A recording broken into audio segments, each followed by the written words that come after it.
Hello and welcome to the Gentlemen's Assembly's AMA with Walter Block. Walter Block is a professor of economics at Loyola University, an Austrian economist, and an anarcho-capitalist political theorist. Walter Block has authored many books and articles, the most notable of which is his Defending the Undefendable series. In this series, he goes on to defend the value of people who live in a variety of controversial life practices. If you have any interest in Walter Block or his works, I suggest you pick up those books. So the very first question is nothing formal. Do you prefer Pepsi or Coca-Cola? That's a tough question. I'm not sure I have to study up on that. I prefer Coca-Cola. You prefer Coca-Cola, all right. Second question. By your own account, in addition to economics, politics, philosophy, and history, what was Murray Rothbard interested in? What would he discuss frequently in his free time? He liked jazz, but he didn't discuss it. We used to play Risk. He was a great raconteur. The big problem I had with him was stomach cramps. Why stomach cramps? Because he would keep me laughing for hour after hour. It was horrible. It was torture. He was very, very funny. Even Bill Buckley, no friend of or admirer of Murray's, once referred to Murray and his merry band or something like that to indicate that Murray was just hilariously funny. I mean, he was a real riot. All right. So in our last AMA, we discussed how you had some plans to write a book on property rights in the Talmud, which would need to be co-authored. Do you have any updates on that project at all? I've been a lazy bum. I have a co-author finally, and it took a while because the overlap of Talmudic expertise and libertarianism, a Venn diagram. There aren't that many people who are really good at it at both. But I've been snowed under with a whole bunch of other opportunities and articles. So I've not yet written word one, but we already have 2 or 3 of the pieces of the Talmud that we're aiming at.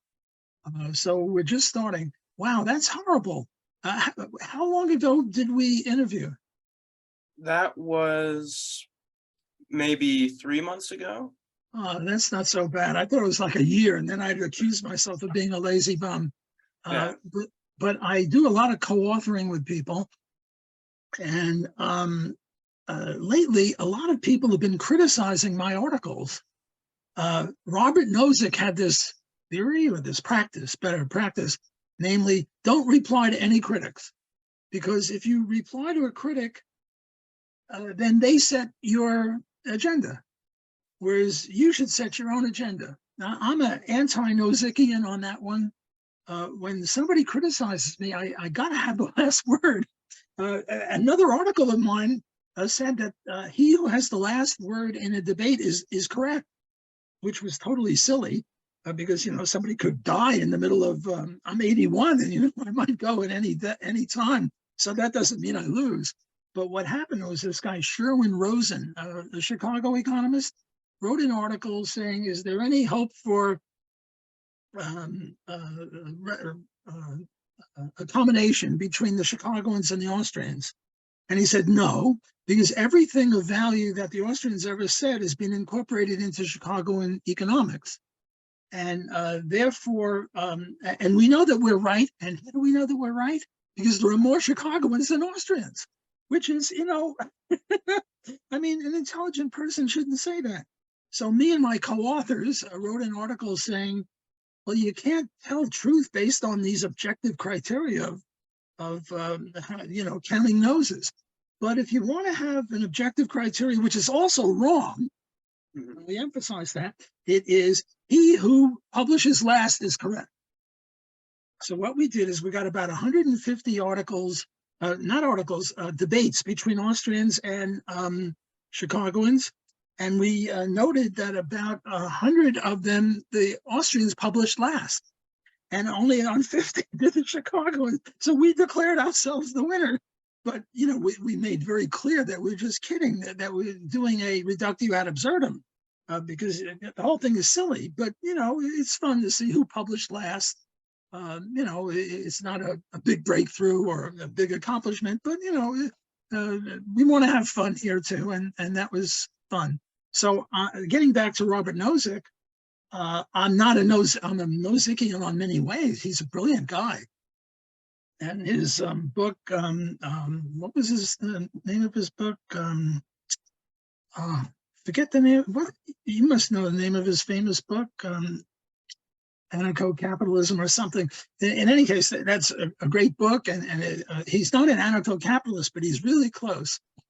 And so I follow him in many ways. He's a great guy. He was the one that came up with this thing.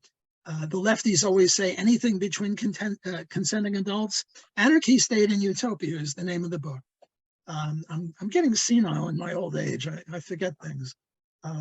He had, the lefties are always saying anything between consenting adults is legitimate. And what Nozick said is, well, how about capitalist acts between consenting adults, like buying and selling and renting? Why shouldn't that be also acceptable? So he was a great contributor to our cause. But I don't follow him on this. I want to have the last word. I am honored that people would write an article attacking me, because it should, the worst thing is you just be completely ignored. Much better to be criticized than ignored. And also, when you're criticized, you now have an option to clarify what you originally said. Because if an intelligent person who's a libertarian, because who else would criticize us, criticizes you, there must be some misunderstanding, and it gives you an opportunity to further elaborate, come up with another example or whatever. So that's my excuse for not doing the Talmudic stuff. Mm-hmm. If I were good as writing as I am at making excuses, I'd be a genius. Yeah. So you did mention that you did find a co-author. Who's the co-author? A guy named Jerry Lubin. Jerry Lubin? Is he a theologian, a rabbi? I think a rabbi. He's from England. And he is a rabbi, but he is also a libertarian. And there are theologians who were libertarians. Not only rabbis who are, another one would be Dove. Oh, I forget his last name. Dove, great guy. But I can't, and I'm a co-author, and I still can't think of his name. But there are even Jesuit theologians who were libertarians, like Father James Sadowski, who was a friend of Murray Rothbard. So there are some Orthodox rabbis. Israel Kirzner is an Orthodox rabbi and a libertarian, and also theologians. And you don't even have to go back all the way. Well, you could go back all the way to the School of Salamanca, which was in the 16th century. We had a whole bunch of Jesuits and Dominicans who were very libertarian and very Austrian. Murray used to call them the precursors of the Austrian school. So there are a lot of theologians who are staunch Austro-libertarians. Mm-hmm. Well, I shouldn't say a lot, but there are some. All right. Okay, then. So going on to something else. According to a number of sources, notably Reuters.com, recently you filed a defamation lawsuit against the New York Times. And because they framed you as a racist for your certain political positions. And what we've heard is that you've filed a defamation lawsuit. And we've heard a lot of criticisms. I'm not sure if you've heard any of these criticisms that you're being self-contradictory by doing this, for filing a lawsuit against them for effectively what would be an act of free speech. And we're wondering if you have any comments or if there's anything you'd like to elaborate on with that. Well, look, first of all, do me a favor and send me all of the criticisms of me for doing this, because I could reply to them. I'll put them on the list. It's going to be a long list, but all right, I'll get to them eventually. What happened was they did it in the New York Times, and I think it was 2014, maybe 15, did an interview with me. And the ostensible purpose was, what is libertarianism? And I was happy to tell the New York Times, what is libertarianism? What's wrong with that? And it was maybe 2 or 3 sessions of 2 hours each. It was a long thing.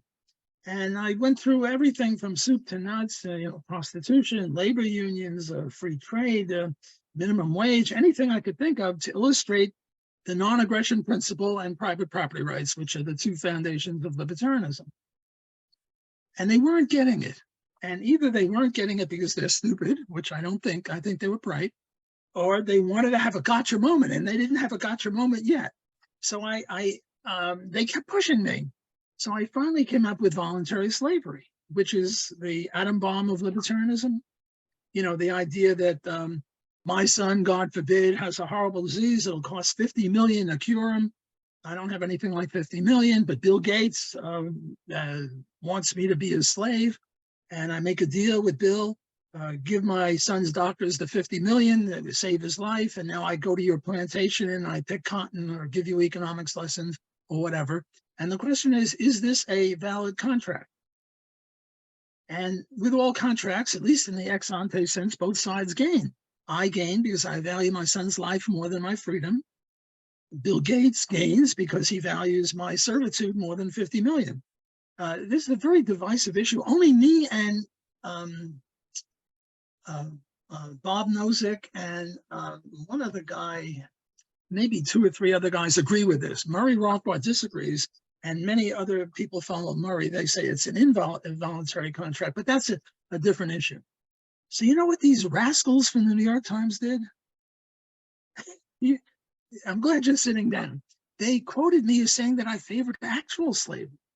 Now, come on, you know, give me a break. Actual slavery is an abomination. Actual slavery is a violation of libertarianism. It's maybe the second most serious violation after mass murder or something like. I mean, it's just a horrible thing.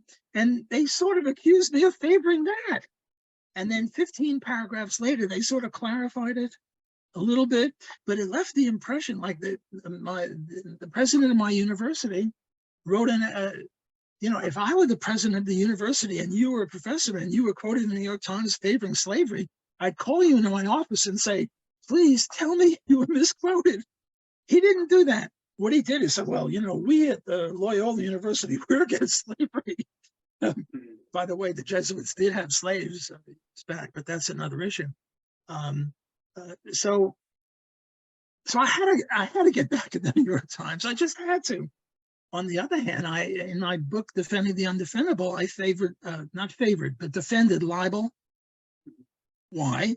Because I'm now going to libel you, Jason. Jason takes baths with rubber duckies, and people believe me, and then you lose your friends, and your girlfriend, or your wife, or you get fired. And should I be sued? No, because you don't own your reputation, although paradoxically you work hard to get it and you benefit from it, a good reputation, but you don't own it because it consists of the thoughts of other people. So you can't own the thoughts of other people unless you buy them, which is a whole other issue. But you know, you don't own your reputation. I don't own my reputation. Both of our reputations consist of what other people think of us. So how am I going to reconcile? On the one hand, I had to sue them. You know, they said they favored slavery, for God's sake. And on the other hand, I think that libel is maybe not nice, but is compatible with libertarianism. So I had to concoct something. And what I concocted was they're members of the ruling class. And ruling class are bad guys. And we libertarians have a right to get back at bad guys. And I went through the whole thing. Sulzberger, you know, contributes here and there, and then they have the mouthpiece for government, and on about how bad the New York Times was. And I don't know. I'm not fully satisfied that I've reconciled the irreconcilable, but I think I did. Namely, if I broke into Biden's house and I took his bicycle. I don't say stole his bicycle. I say took his bicycle. Would I be a criminal? Well, there's a libertarian theory that says I wouldn't be, because he stole a lot more from me through taxes or whatever than the bicycle. So ruling class people are different than you and I'm maintaining, and therefore it's okay to libel them, sue them for libel. Sorry. All right. It's good to get that cleared up. I heard some people saying that you're being inconsistent with your libertarian views and teachings, and Well, ostensibly I was, because on the one hand, I'm suing them for libel, and on the other hand, I'm defending libel. But you can see that I really had to sue them. But I wouldn't have sued them if I couldn't come up with something. And I think I came up with something reasonable. The ruling class is different. And then, you get into ruling class theory, and Calhoun said, what is it? Net taxpayers and net tax givers. And that's the ruling class. That's the ruling class. And I think that's a good first approximation. But then again, you had Ragnar Daneskjöld of Ayn Rand's book, Atlas Shrugged, who took a lot of stuff from the government, and he certainly was a good guy. So Calhoun is only a first approximation. And there's a whole libertarian literature on who is in the ruling class. But I think that the New York Times fits easily in there. All right. So now going on to another topic, somebody's wondering if you have any thoughts on NRX or neo-reactionary thought, or any of its proponents like Mencius Moldbug. I'm not understanding the question. Could you elaborate? I'm not familiar with that verbiage. The school of thought is known as NeoReaction or NRX, and one of its main proponents is Mencius Moldbug. He used to be an anarcho-capitalist, but now he's having his own sort of little ideological standpoint. Well, I'm happy to criticize him, but I never heard of him, so I don't know what he stands for. So tell me what he stands for, and then I'll give you my views on it. I do have a general understanding. I'm not sure if I could give the greatest approximation of what he believes that's the most fair to him. So I don't know if I could be right to do that. I could send you one of his articles after the interview if you'd like to criticize it. Good. Well, look, in another few months, we'll have another interview, maybe, and I'll have that at my disposal. But the person who asked that, maybe that person could pipe up now and say what this guy stands for. I don't think the person who asked the question is in the call at the moment, unfortunately. Okay, well, I can't answer the question because I don't know what he stands for. Right then. So going on to the next question. Do you believe that there are any cultural norms which would foster an anarcho-capitalist society more so than others?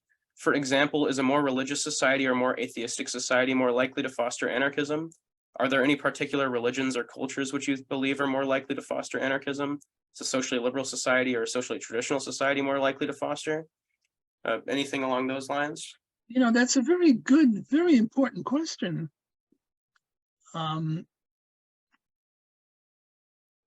I would say that question ought to be discussed by psychologists and sociologists and anthropologists. But instead, what are they discussing? They're discussing wokeism and how straight white males are evil, and how I don't know, gay black females who are handicapped are great people or stuff. This is a very important question, but the people who ought to be studying it aren't studying it, or at least I'm not familiar with the literature. Maybe there's some sociologist who is, that I'm not familiar with the literature. So I'm going to have to go off on my own and say people who believe in libertarianism would be the best candidates for an anarcho-capitalist society. My friend Mark Victor has this group, the 3 L's, live and let live. And people like that would be splendid neighbors and splendid members of an anarcho-capitalist society. That they'd be willing to discuss things instead of picking up a gun or, God forbid, shooting it or something like that. Then this sort of leads me a little indirectly to the question of why we have so few libertarians. Why isn't Ron Paul president? And why isn't Rand Paul the next president? Well, why? I don't know what kind of audience you have, but it's probably in the hundreds. Why isn't it in the hundreds of thousands or in the millions? Why are there so few libertarians? And I answer based on sociobiology. Sociobiology is the theory that we are the way we are based upon what it took to bring our genetic pool into the next generation, namely what it took to have kids who could then have more kids. And there are 2 ways that we can cooperate with each other. One is explicit and one is implicit. Explicit, you get sick this week and I help you, and we're cavemen.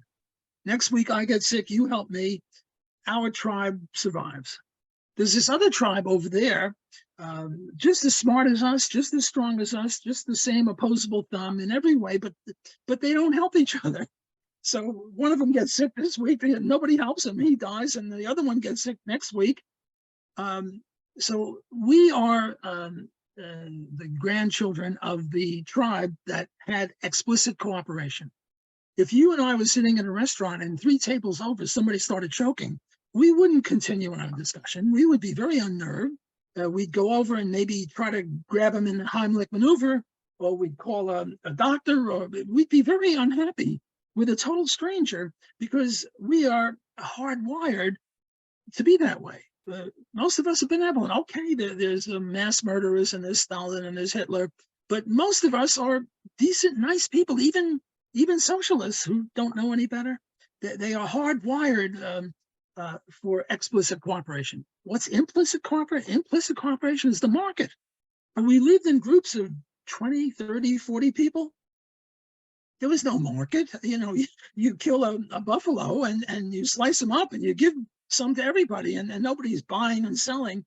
So, you know, I get freshman students at Loyola and I mention price gouging, and they go, well, you know, price gouging is wrong. And, you know, where's that coming from? Okay, you could say it's coming from CNN, but where did the CNN people get it from? I think they got it from biology.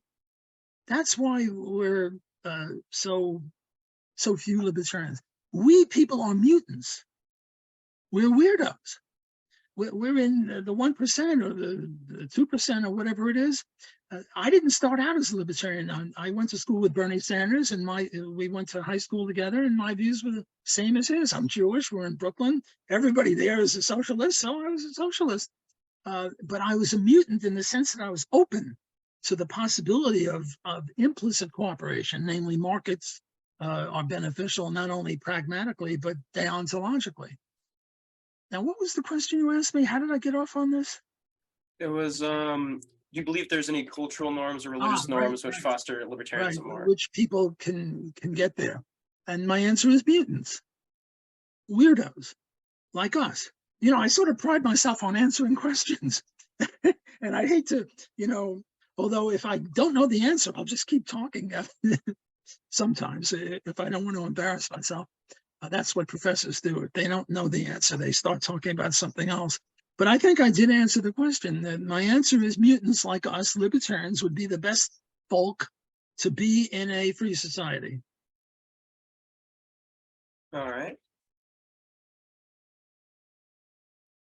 So by the way, I have a suggestion for you. I have 2 sets of eyeglasses, and you'll notice that this eyeglass reflects the light, and you can hardly see me. Whereas this one is much better. Well, you have bad eyeglasses. Your eyeglasses are, I can't see you, I see the reflection. So when you go on, you should get eyeglasses that don't reflect. All right. Okay. We all have to help each other. Another question is, do you believe that the non-aggression principle applies to communists? To communists? Well, there are 2 types of communists. There are people who believe in communism, and then there are people who act on it. And the people who act on it are criminals. So we have a right to defend ourselves against them. Whereas if you're just a theoretical communist, but you don't grab anyone else's property, then you're innocent. I mean, you can believe 2 + 2 is 5, which is roughly the equivalent of the labor theory of value, which underlies communism.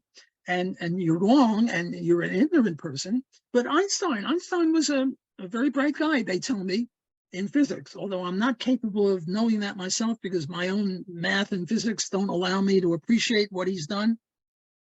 But everybody says he's a bright guy, and I'll accept it that he's a bright guy. But he was a socialist or a communist.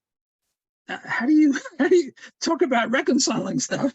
You know, you asked me to reconcile libel and the New York Times. How do you reconcile a bright guy like that, who is an avowed socialist?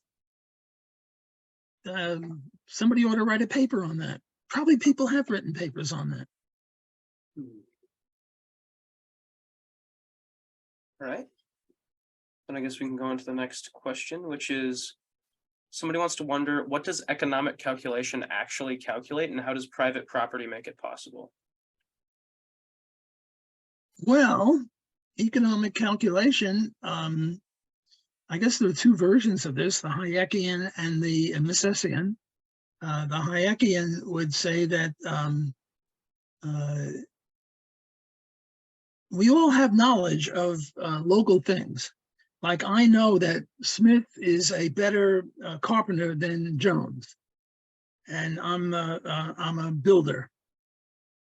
Now, how am I going to get that information to the Central Planning Bureau in Washington, D.C.? I can't. The only way I can get any information to them as to whether we should have carrots or peas is through prices. But that is free market prices, untrammeled prices, market prices. But to have that, you need private property. So private property would enter economic calculation in the Hayekian way and that way.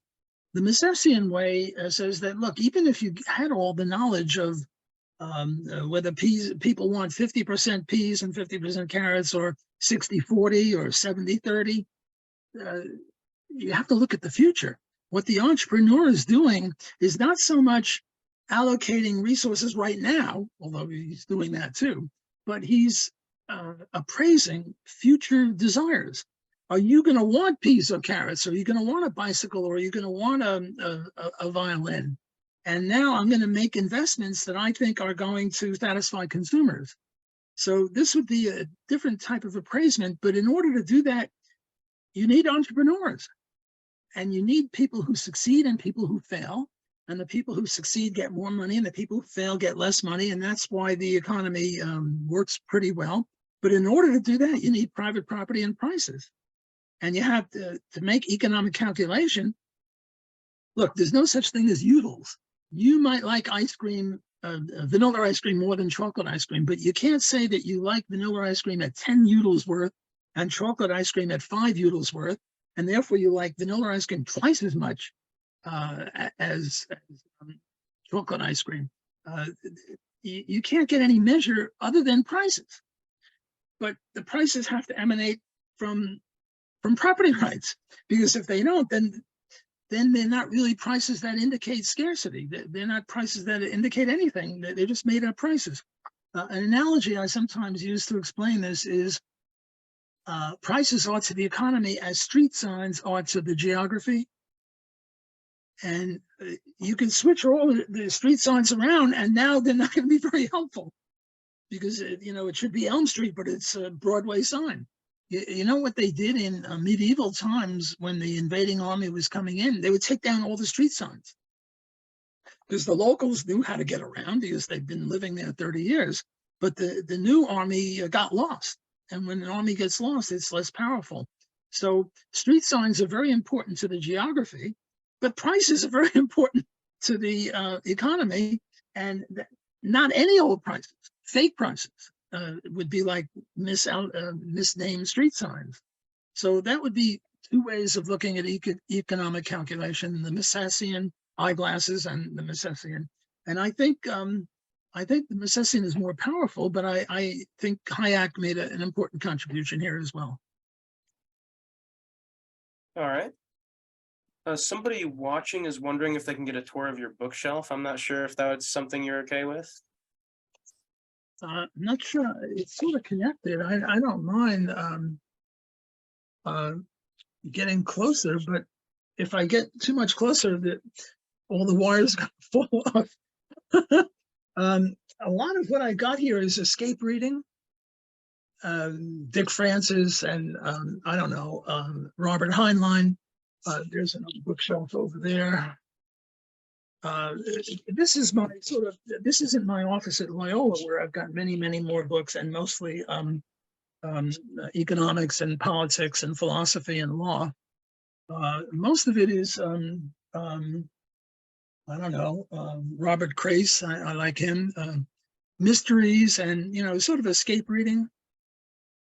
But I'm honored that people would be interested in looking at my bookshelf, and I'm sorry I can't accommodated better, because if I pull the laptop further, it's going to disconnect and then I'll lose you. Oh, well, that's fine. Okay. So another question somebody has is, how should a person with libertarian ideals but lives under a statist government support libertarianism on an individual level, which doesn't get him in jail or publicly executed? Well, you know, what you're asking now is how can you best promote liberty in the country? And the way I answer that is I say, well, who are the most successful people in doing that? And the two people that I figure are the most successful in doing that are Ayn Rand and Ron Paul. Ayn Rand for my generation, Ron Paul for your generation. So what did they do? Well, Ayn Rand wrote novels and philosophical treatises. What did Ron Paul do? Well, he ran for office. He became a congressman, and he writes a lot of articles and essays and stuff like that, and gives speeches. Ayn Rand also gave speeches. I'm a big fan of the what's that group called in New Hampshire, the Free State Project, where people all gathered in New Hampshire because it's a low population area. That is, libertarians gathered there in the hope to elect some libertarians where you couldn't elect a libertarian in New York or even Florida or Texas, because they're conservatives and California liberals. But in I think the second most state that they were thinking of was Wyoming, because there are so few people there. So I think that's a good way, writing articles. What we're now doing is a way of promoting liberty. We're having an interview, writing, speaking, publishing books, publishing articles, having a blog. Those would be ways that will not get you executed, at least not yet, and will not put you in jail. Although if you use the N-word nowadays, who knows what's going to happen, because the wokeism is rampant, although I think it's receding a little bit. So, you know, there are people that get canceled because they say things that are improper, hateful in the eyes of lefties. And then they start saying that they feel unsafe. You know, I say the minimum wage law ought to be eliminated entirely. And people say, oh, I feel unsafe. This is hate speech. Well, you know, we have to deal with that. And happily, Ron DeSantis and many Republicans, give them credit, are saying, what is it? Florida is where woke goes to die. I love that expression. I had some troubles also at Loyola. I said, well, the voluntary slavery thing was not highly acceptable. And I used the word Oriental. And one time what I did is a girl student or a female student, a young lady student, gave a good answer. And I said, "Atta girl."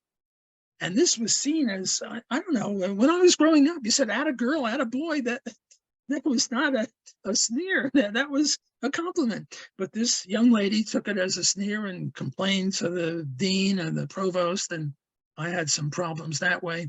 So there are difficulties with having a blog, or another way is I've had articles in the New York Times and in the Wall Street Journal and LouRockwell.com. So there are various ways that we can promote liberty and be legal. Mm-hmm. All right, so going on to another question. Somebody's curious if you believe that your Jewish heritage has affected your political stances in any way. I don't think so. I'm not aware of anything. Maybe it's unconscious and I'm unaware of it, but I don't think so. I don't think that Jews are more libertarian than others. If anything, we're less. Yeah. What do they say? Jews have the income of Episcopalians and vote like Puerto Ricans, or some phrase like that. I think 90%, 95% of Jews vote for the Democratic Party, which is roughly the blacks and Hispanics percentages. Whereas you get people who are Christians who don't vote for the Democratic Party. And not that the Democratic Party is worse than the Republican. The way I see it, the Democratic Party is worse than the Republican on economics. But on personal liberties, the Republican Party is worse. Like, where is cocaine legalized? Forget about marijuana. Where is cocaine legalized? Oregon. And now Seattle. Well, what are Oregon and Seattle? They're Democratic strongholds. Who wants to legalize prostitution, drugs, and all these victimless crimes? The Democrats. So I think that we libertarians are neither right nor left. We take what's best from the Republicans, namely free enterprise, and we're way more free enterprise than them. And we take what's best from the left or the Democrats, and we're way more free orientated than they are. And we put them together, and then everyone says we're inconsistent. Well, we're not inconsistent. We're the only ones who are consistent. We believe in legalized gold and legalized pot, whereas nobody else does. One group wants to legalize gold but not pot. The other wants to legalize marijuana but not gold. We want to legalize both because neither of them is a per se violation of rights. Mhm. And so another question we have is if you have any thoughts on Marjorie Taylor Greene's proposition for a national divorce. Oh, secession. Well, I believe in secession. I think that all interaction ought to be voluntary. Nobody ought to be compelled to associate with anyone else. My favorite way to explain this is that male heterosexuals are evil because they discriminate against half the human race in terms of bed partners or love interests, namely other men. Female heterosexuals are evil because they discriminate against half the human race, other women. Lesbians are equally evil because they discriminate against half the human race, men. And gay men, homosexuals, are evil. That sounds horrible. I mean, you say that, and it's hate speech, but I prefaced it by attacking heteros, so maybe I'll be able to slip in under the wire here. Gay men are evil because they discriminate against half the human race, namely women. Who doesn't discriminate? Bisexuals. So according to this nonsensical view, we should all be bisexuals. Well, I'm not against bisexuals. If that's your thing, go do it. Good luck. But to think that only bisexuals are acting appropriately is highly problematic. Now, the argument that the lefties or the people who say we should not have free association, the way I see free association, after the non-aggression principle and private property rights, free association is the next most important foundation of libertarianism. Nobody should be forced to associate with anyone else. So what to continue my story of bisexuality, what the people would say is, well, we're only talking about markets. In personal life, it's okay to discriminate. But in markets, you can't have a sign on your store, no Jews allowed, or no blacks allowed, or no gays allowed. You're open to the public, everybody. It's okay to say no shoes, no shirt, no service, but what the heck? That would be the only exception. But so they say you can discriminate all you want in personal lives, but not in commerce. But why make such a difference between personal lives and commerce? If I murder someone in my house, personally, I'm a murderer. And if I murder someone in a store, I'm equally a murderer. So I don't see this bifurcation. So I believe in free association. Well, that means not only economically and personally, but also politically. So if New Orleans, if Louisiana wants to secede from the country by a majority vote, they should be allowed to. And if New Orleans wants to secede from Louisiana, they should be allowed to. And if my neighborhood in New Orleans, the Garden District, wants to secede from New Orleans, they should be allowed to. And if my block wants to secede from the Garden District, they should be allowed to. And if my building wants, by majority vote, wants to secede from the block, they should be, namely, secession down to the individual level. So really what we libertarians want is not, we're not against government. We just want to have 8 billion of them, one for each person. We should all be sovereign. And if we want to amalgamate and have a condominium or a neighborhood association or a town where we all agree, that's fine. So yes, the South should have been able to secede from the North. The argument is, well, they favored slavery. Well, the North favored slavery too. It had nothing to do with slavery. The Basques should be allowed to secede from Spain. Happily in Canada, when Montreal, Quebec wants to secede from Canada, Canada didn't say, if you try it, we'll shoot you. They said, okay, if you get a majority, and we have to have certain agreements about what the national debt is and who pays for this and that. They were open to it. So God bless Canada on that ground. So I am with Marjorie Taylor Greene, a great gal in many other ways, a very courageous young woman, and certainly secession down to the individual level. Some people debate, was Mises an anarchist? And in some writings, he said he wasn't. He favored the draft. He favored, I don't know, opera houses, or government opera houses, not opera houses. But he also favored secession down to the individual level, which is anarchism. So I think he was confused about that issue, or he didn't really probe that. He was an economist, not so much a political philosopher. Oh, by the way, I don't like to brag, but I shook the hand of Mises, and I never washed my hand since. So it's a little dirty, but if you shake my hand, you channel Mises. That's one of my main claims to fame. And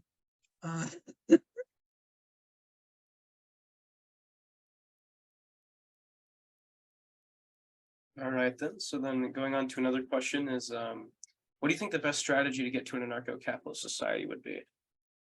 well, I think I answered that.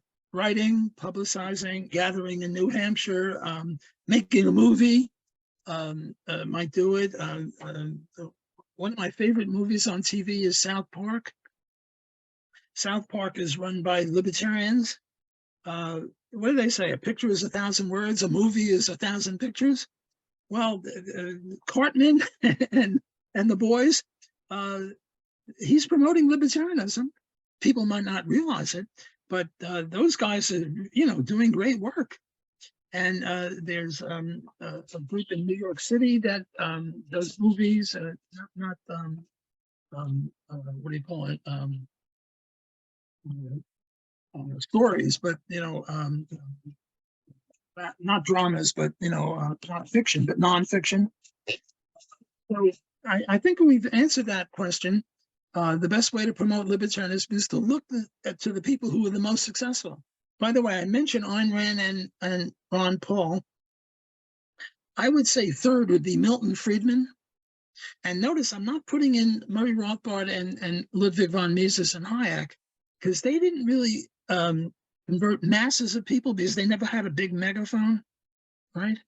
Whereas Milton Friedman had a gigantic megaphone, and he wasn't as good a libertarian as some of these others, but he's more or less libertarian.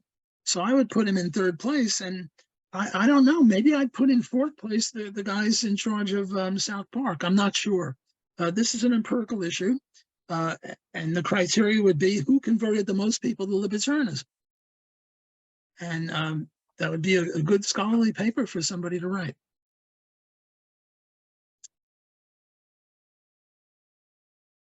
So another question we have is, in the past, you've referred to yourself as a devout atheist. And why do you consider yourself to be an atheist and not an agnostic? And do you believe that your hardline libertarian philosophy has anything to do with your atheist philosophy or vice versa? I think they're entirely separate. I also play the violin, and I like Baroque music, Mozart, Bach. I don't think that has anything to do with libertarianism, just a matter of taste. And I like chocolate ice cream more than vanilla ice cream. That has nothing to do with libertarianism. No, I don't think that any of these things are connected, at least not in my mind. Now, maybe subconsciously they are, but subconsciously means you're unaware of it. So I don't think so, but I'm not sure. Look, Murray Rothbard loved jazz. I think jazz stinks. I love Mozart and Bach. Murray didn't really, he liked jazz more. Does that mean we can't be good libertarians? I don't think taste in music or taste in art or taste in athleticism, which sports do you follow, has anything to do with libertarianism. One of the benefits of libertarianism is you'll see people in three-piece suits at a libertarian meeting, and then you see hippies with hair all over the place and, you know, wearing weird clothes, and you'll see people with a collar, namely ministers or priests, and you'll see prostitutes, and they have one thing in common, and they're very, very diverse in terms of dress, demeanor, religion. You sort of can't put a finger on what makes them libertarian, except I would just say they're mutants in terms of biology. They're weirdos. And where do you get a weirdo? My son is a libertarian. My daughter isn't. They're both my children. I raised them both the same way. They're both very bright people, and one became a libertarian and the other is not a libertarian. So how do you account for that? It's not based on biology. They're both my children, and the same wife, their mother is the same. So I think it's a very inexplicable question as to, you know, how is it that some people become libertarians and other people don't? Milton Friedman had a son, David Friedman, who had a son, Patrick Friedman, all, well, I wouldn't say top-notch Rothbardian libertarians, but all libertarians. And then there are other places where, you know, the son rebels against the father. So I think you're putting your finger on a very important question, one that I'm ignorant about. And I'm sorry, you know, I'm sort of coming on your show to elucidate things. And here I'm just displaying my ignorance, but that's the best I can do. All right. Then the next question is, what reason would there be for industry to not completely pollute the environment or make terrible environmental choices without people knowing, and without having a government body to restrict it? The best piece by far, head and shoulders over any other piece ever written on this issue, is by Murray Rothbard, and I forget the exact title, something like Air Pollution. And it was published in the Cato Journal in 1982. I think, I hate to sound like David Friedman, he would give you the page number as well. I can't do that. What Murray says, see, what pollution is an illustration of the mainstream economists of a market failure called external diseconomies, or negative externalities. And what they say is, whenever you have a negative or even a positive externality, whenever you have an externality, it's a market failure, and the government's got to step in. And pollution is Exhibit A in the market failure of negative externalities. And what they say is, yes, the steel mill creates steel, all well and good, and they take into account some of the costs. They take into account the labor costs. They take into account the cost of the iron and the coal. And they take into account the cost of renting the building, or what the building could have given, alternative cost of the building, the factory. And they take into account the interest rate for loans. And they take into account a lot of costs. But there's one cost they don't take into account, and guess what that is? It's the fact that they spew dirt through the atmosphere, and it lands in your lungs or on your laundry. Well, nowadays, people don't put laundry out to dry in the back. They have the dryer, but previously, it would get, you know, you clean your laundry, you put it on the clothesline, and it goes out there wet and clean, and it comes back dry and dirty. And that cost isn't taken into account by the steel mill. And what we've got to do, we, the government now, we've got to have a Clean Air Act, or we've got to tax steel so that we'll have less steel and less pollution, and we'll have rules about plastic bags, and on and on and on. And what Murray says is, you know, give me a break. I'm putting words in his mouth. He didn't say, give me a break. He says, this is not a market failure. This is a failure of government to stop trespass.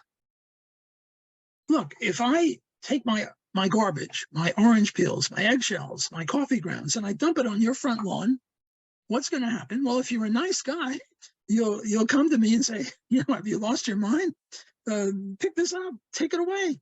And if you don't, I'm going to call the cops if you keep doing this. And if you're not a nice neighbor, you'll call the cops.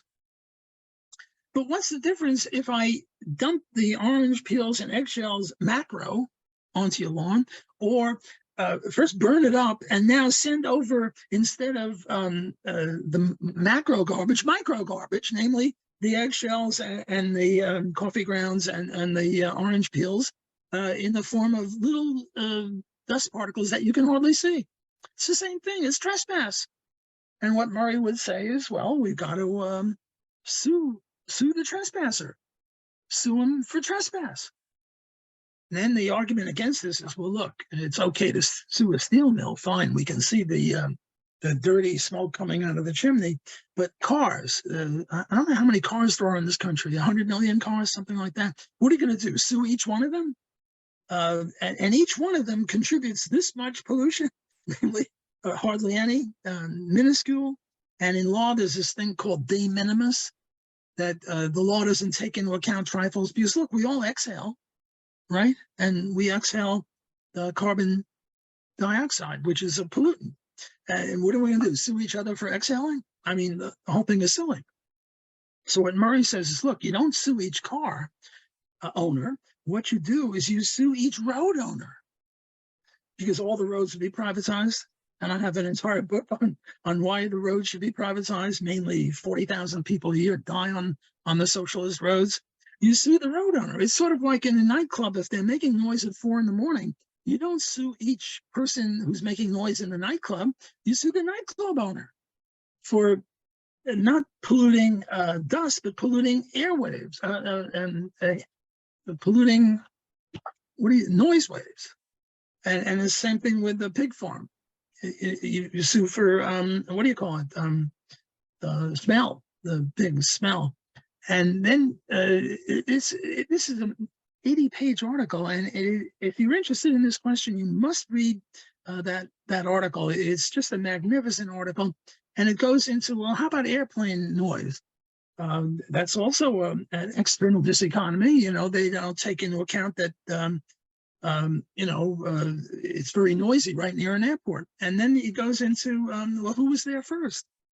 And then there's the question of coming to the nuisance. If I already have a steel mill, and the steel mill is 1/4 of a mile, but the pollution is 10 square miles, but I was there first before anyone else, I have the right to pollute, whether it's dust or noise or smell or whatever. So if you come afterward, after I've already established my right, you're the person in the wrong. So it's a very technical but easy to read. One thing about Murray Rothbard, it's not like reading Immanuel Kant. Easy to understand, even though he's going through very complicated issues. So that would be my answer on the pollution. Look, I promised you 1 hour. We're coming close to the end of the 1 hour. So maybe 1 or 2 more questions. All right. One question we do have is, somebody wants you to elaborate on any criticism you've gotten from Rothbard or Hoppe regarding voluntary slavery, and how you've responded to any criticisms. That's interesting. A very important question. I must have 15 articles criticizing Murray and another 15 criticizing Hans. I regard the two of them as the most brilliant theoreticians of libertarianism. But I think this is the way we learn from each other, by writing an article, criticizing it, and we're all friends, so there's no animosity or anything like that. But that's the way we get closer to the truth, 1/1,000,000th of an inch closer to the truth, with a capital T. So I disagree with Hans, I don't know, on a whole bunch of things, immigration and I don't know, immigration and voluntary slavery, and there are 3 or 4 other issues, and with Murray, a similar number of issues. Murray and Hans, I think, take the view that you can't have voluntary slavery contracts because you can't alienate the will. I'm Bill Gates' owner. Rather, he owns me. I'm his property, but I'm plowing the field now, or whatever it is that I'm doing, but I'm hating it. Well, maybe I'm not hating it. Maybe I'm thinking, well, at least my son's alive, and I value his life more than my freedom. But then you get into questions, well, suppose he orders me to kill an innocent person. Should I do it? And I would say I'm like a dog. If your dog bites me, I can sue you. So if he orders me to kill somebody and I do it foolishly, I shouldn't do it. He should be sued also. He's also a criminal because he ordered me to do it. So you get into a lot of difficult issues on the voluntary slavery thing. And by the way, I would say a majority of the people who have written on this subject take a different view than me. I'm in the minority, and just me and maybe 4 or 5 other people say that it is a legitimate contract. Stefan Kinsella, another great theoretician, is opposed to this. Stefan Kinsella was kind enough to call something the Blockian proviso, named after the Lockean proviso. The Lockean proviso was, you can homestead stuff as long as there's plenty left. But when there's not plenty left, homesteading goes out the window. The Blockian proviso is bagel theory. Here's a bagel. And are you able to homestead in the format of a bagel, leaving the area inside the bagel open? And there are no helicopters and there's no pole vaulting. And my answer, the Blockian proviso, is you're not allowed to do that, because then you would be controlling area that you didn't homestead. So you would have to allow people to get through that area. So Stefan and I have had many dispute over that. What do you call it? Performative, specific performance contracts. I hire you to sing at my wedding. And at the last minute, you say, I'm sorry, I don't want to do it. Now, one way to make you do it is you lose reputation. You don't own it, but you benefited from it. Another way to make you do it is make you post a bond. You post a bond for $20,000, and if you don't show up at my wedding to sing, you lose your money. A third way is I'll shoot you. And I say that's a valid contract if you agree to it in advance. If you agree that I'll have the right to shoot you, and the example I use is not at the wedding, rather I'm a tightrope walker and I walk on a little wire 100 feet in the air and I hire you with a net, and in the middle of my performance, you start to walk away, I'm going to shoot you because you're endangering my life. So that puts a good spin on performative, specific performance contracts, of which voluntary slavery is one. So there are many, many complicated issues. And if people in your audience are interested, my email address is wblock, WBLOCK, at Loyno, LOYNO, Louis, Oliver, Yellow, New Orleans, .edu for education. A lot of these questions, I've just probed the surface. So if people are interested, email me. And by the way, I'm always looking for students at Loyola. So if any of you are interested in studying with me, think of Loyola as a possibility. But I got to get off, and I promised you an hour. And as always, it was a lovely experience. And I hope to do this in a couple of months, and maybe I'll do more on the Talmud by then. Yeah,